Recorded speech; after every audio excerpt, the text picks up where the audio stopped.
राधे राधे, हरे कृष्णा। ओम नमो भगवते वासुदेवाय। प्रिय श्रोताओं, आज दिनांक है 5 जुलाई और दिन है रविवार।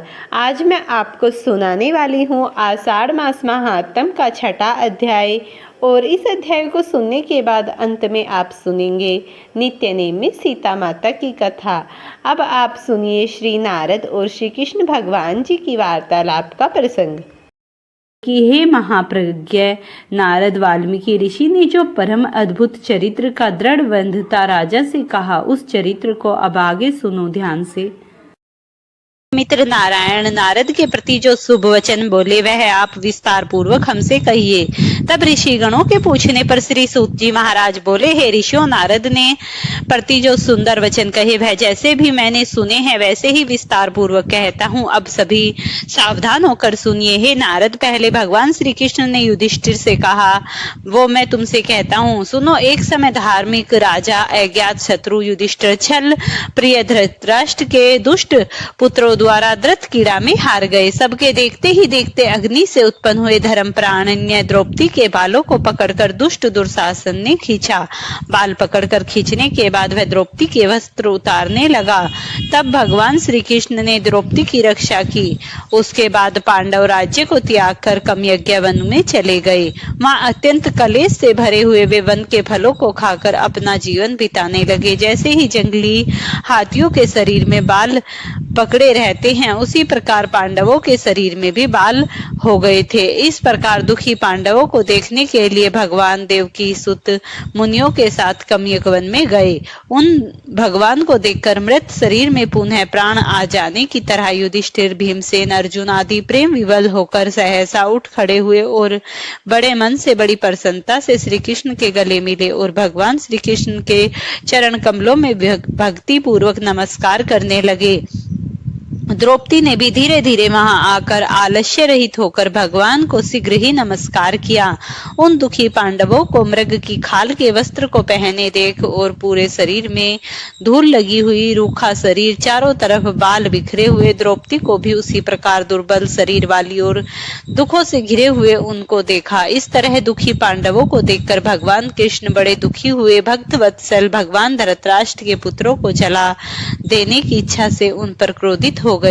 विष्णु के आत्मा बाहों को चढ़ाकर गुरेर कर देखने लगे। करोड़ों काल के कराल मुख की तरह मुख वाले धधकती हुई परले की अग्नि के समान उठे हुए होठों को दांत के नीचे जोर से दबाकर तीनों लोकों को जला देने के लिए ऐसे उद्धत हुए जैसे श्री सीता जी के विग्रह से संतप्त भगवान श्री रामचंद्र को रावण पर क्रोध आया था। उसी प्रकार क्रुद्ध भगवान को देखकर कांपते हुए अर्जुन श्री कृष्ण को प्रसन्न करने के लिए द्रौपदी, धर्मराज और लोगों से अनुमोदित होकर शीघ्र ही हाथ जोड़कर उनकी स्तुति करने लगे। अर्जुन बोले, हे कृष्ण, हे जगत के नाथ, हे नाथ, मैं जगत के बाहर नहीं हूँ, आप ही जगत की रक्षा करने वाले हैं। हे प्रभु, क्या आप मेरी रक्षा नहीं करेंगे? जिनके नेत्र के देखने से ही ब्रह्मा जी का पतन हो जाता है, उनके क्रोध करने से क्या नहीं हो सकता? वह कौन जानता है कि क्या होगा? हे संहार करने वाले, क्रोधनाक से की जाने वाली आवाज का संहार कीजिए। हे तात के तात, हे जगतपते, आप ऐसे महापुरुषों के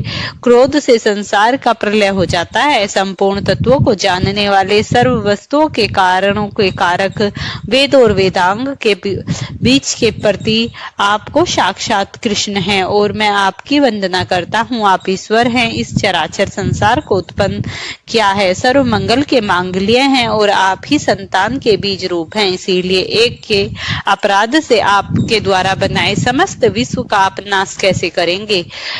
ऐसा कौन भला होगा जो मच्छरों के जलाने के लिए अपने शरीर को ही जला देता है? श्री नारायण बोले, दूसरों की वीरता को मर्दन करने वाले अर्जुन ने भगवान से इस प्रकार निवेदन कर प्रणाम किया। श्री सूत जी कहने लगे, हे ऋषियों, श्री कृष्ण ने अपने क्रोध को शांत किया और स्वयं श्री चंद्रमा की तरह शांत हो गए। इस प्रकार भगवान को शांत देखकर पांडव स्वस्थ हुए, प्रेम से प्रसन्न मुख और प्रेम विवल हुए।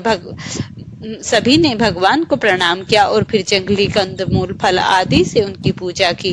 नारायण बोले, तब भगवान शरण में जाने वाले भक्तों के ऊपर कृपा करने वाले श्री कृष्ण को प्रसन्न जान विशेष प्रेम से भरे हुए नर्म अर्जुन ने उन्हें बारंबार नमस्कार किया और जो प्रसन्न अपने हमसे किया वही प्रसन्न उन्होंने श्री कृष्ण से किया। इस प्रकार अर्जुन का प्रसन्न सुनकर श्री कृष्ण क्षण मात्र मन में सोचकर अपने सुहृदय पांडवों को और व्रत का धारण किए हुए द्रौपदी को आश्वासन देते हुए वक्ताओं में श्रेष्ठ श्री कृष्ण पांडवों ने इस प्रकार हितकारी वचनों में बोले, हे राजन, हे महाभाग, अब मेरा वचन सुनो।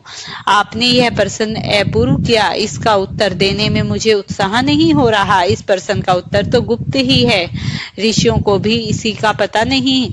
फिर भी हे अर्जुन, मित्र होने के नाते या फिर तुम हमारे भक्त हो, इस कारण हम कहते हैं, हे सुवर्त, वह जो उत्तर है अति उग्र है, इसीलिए क्रम से सुनो। चैत्र आदि में जो 12 मास निमेष महीने के दोनों पक्ष, घड़ियां, पहर, त्रिपहर, 6 ऋतुएं, मुहूर्त, दक्षिणायन और उत्तरायण, वर्ष, चारों युग, इसी प्रकार परध्य तक को जो काल है वह सब, और नदी, समुद्र, तालाब, कुएं, बावरी, गड्ढे, सातों लात औषधियां, वृक्ष, बांस आदि पेड़, वन की समस्त औषधियां, नगर, गांव, पर्वत, पुरियां, यह सब मूर्ति वाले हैं और अपने अपने गुणों से उपजे जाते हैं। इनमें ऐसा कोई अपूर्व व्यक्ति नहीं जो अपने अधिष्ठात्र देवता के बिना रहता हो।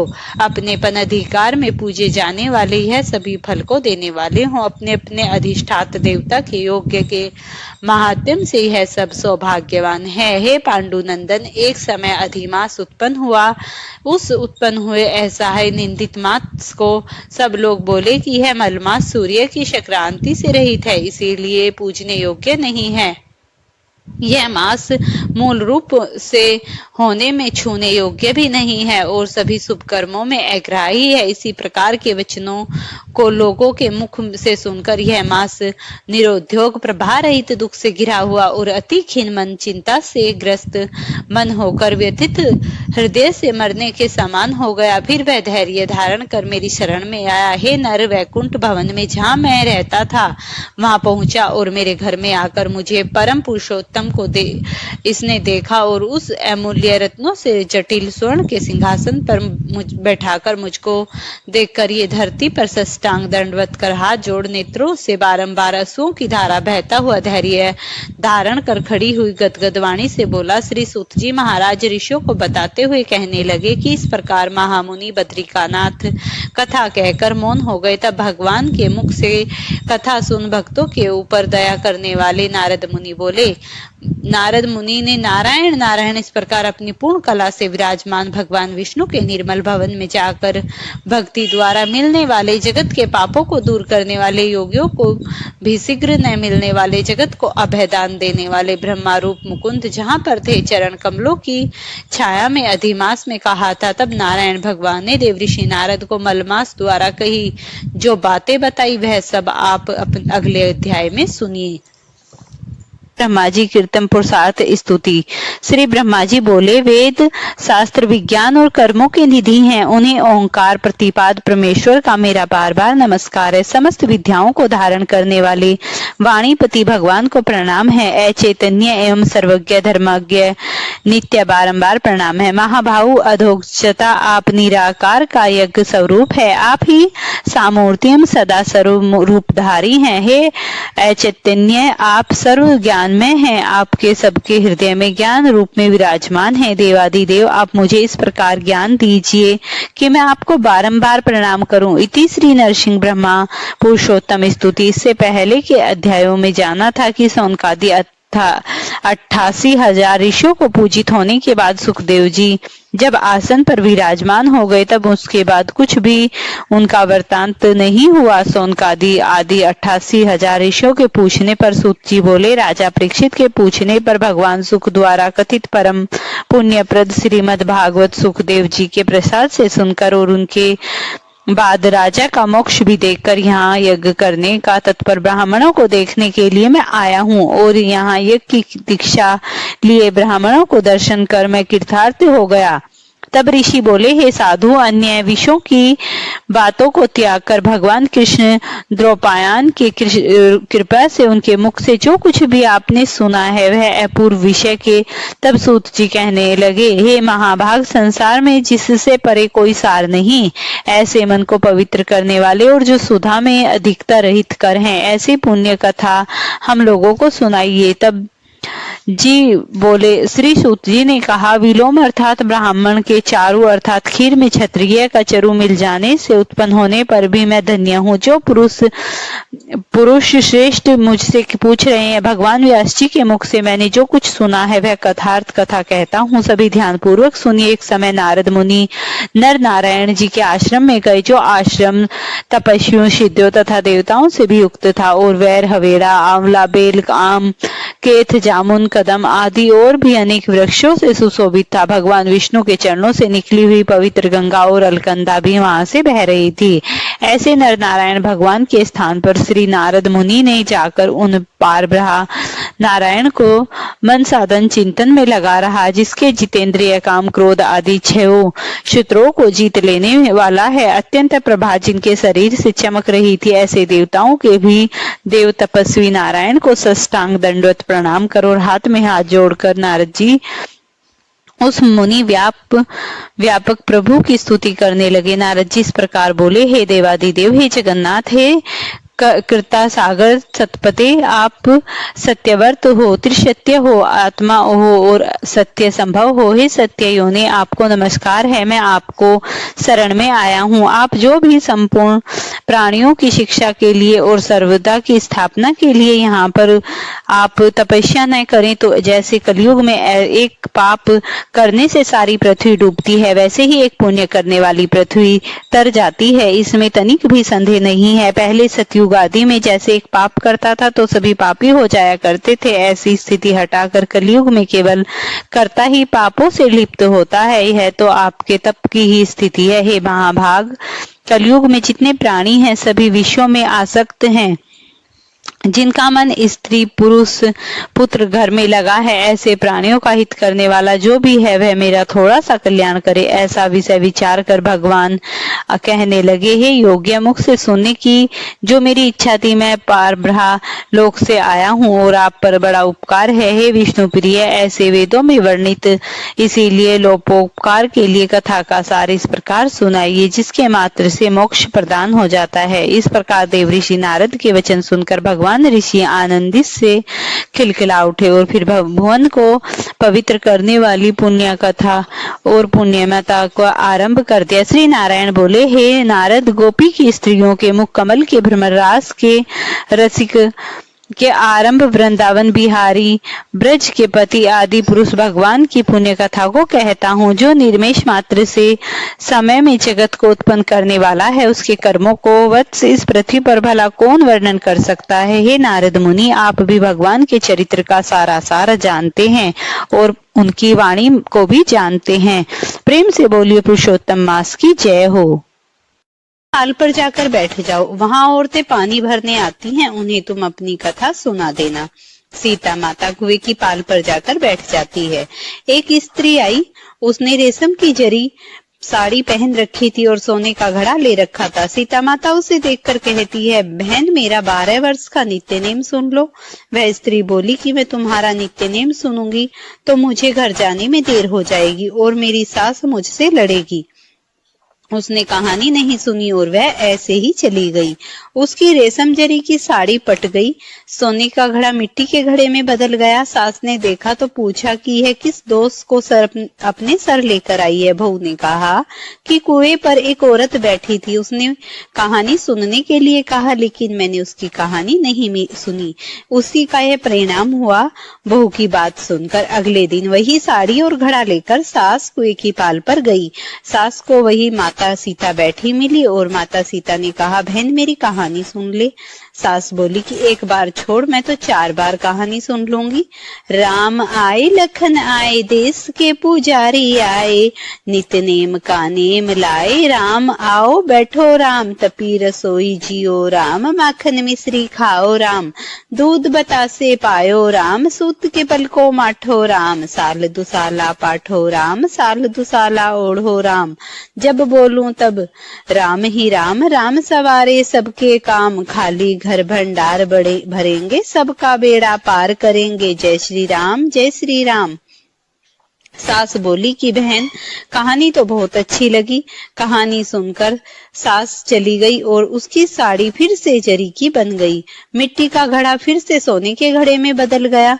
बहू कहने लगी, सासू माँ आपने ये सब कैसे किया? सास ने कहा कि बहू तू दोष लगा के आई थी और अब मैं दोष उतार कर आ रही हूँ। बहू ने फिर सास से पूछा कि कुएं वाली स्त्री कौन है? सास बोली कि वे सीता माता थी, वो पुराने को नया कर देती हैं, खाली घर के भंडार भर देती हैं, वह लक्ष्मी जी का वास घर में कर देती हैं, आदमी जो भी हो इच्छा उसे पूरी कर देती हैं। बहू बोली कि ऐसी कहानी मुझे भी सुना दो। सास बोली कि ठीक है तुम भी सुनो। सास ने कहानी सुनानी प्रारंभ कर दी। राम आए लखन आए, देश के पुजारी आए, नित नेम का नेम लाए, आओ राम बैठो राम, तपी रसोई जियो राम, माखन मिश्री खाओ राम, दूध बतासे पायो राम, सूत के पल को माठो राम, साल दुसाला पाठो राम, साल दुसाला ओढ़ो राम, जब बोलूं तब राम ही राम, राम सवारे सबके काम, खाली घर भंडार भरेंगे, सबका बेड़ा पार करेंगे, जय श्री राम राम राम जय जय राम। कहानी सुनकर बहू बोली कि कहानी तो बहुत अच्छी लगी। सास ने कहा ठीक है, इस कहानी को रोज कहा करेंगे। अब सास बहू रोज सवेरे उठती, नहाती धोती और पूजा करने के बाद नित्य नेम की कहानी सीता माता से कहती। एक दिन उसने यहाँ एक पड़ोसन आई और सास बोली कि बहन जरा सी आंच दे देना। वह पड़ोसन उसकी सास को कहने लगी। वह बोली कि आज तो भी हमने जलाई ही नहीं। पड़ोसन ने कहा तुम तो सवेरे 4 बजे उठकर क्या कर रही हो? फिर उन्होंने कहा कि सुबह उठकर हम पूजा करते हैं, फिर सीता माता की नित्य-नेम की कथा कहते हैं।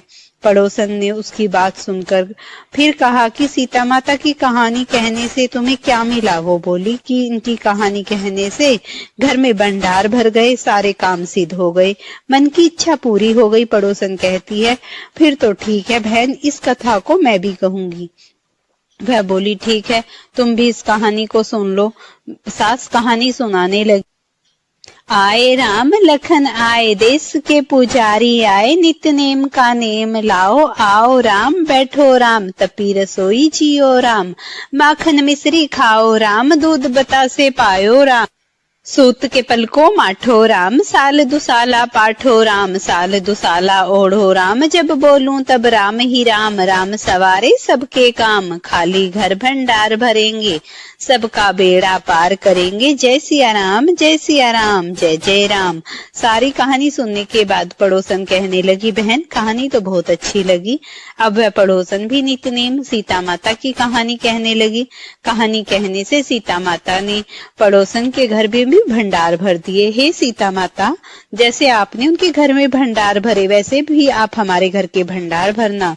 कहानी सुनने वाले और कहने वाले सबको सुखी रखना। प्रेम से बोलिए सीता मैया की जय।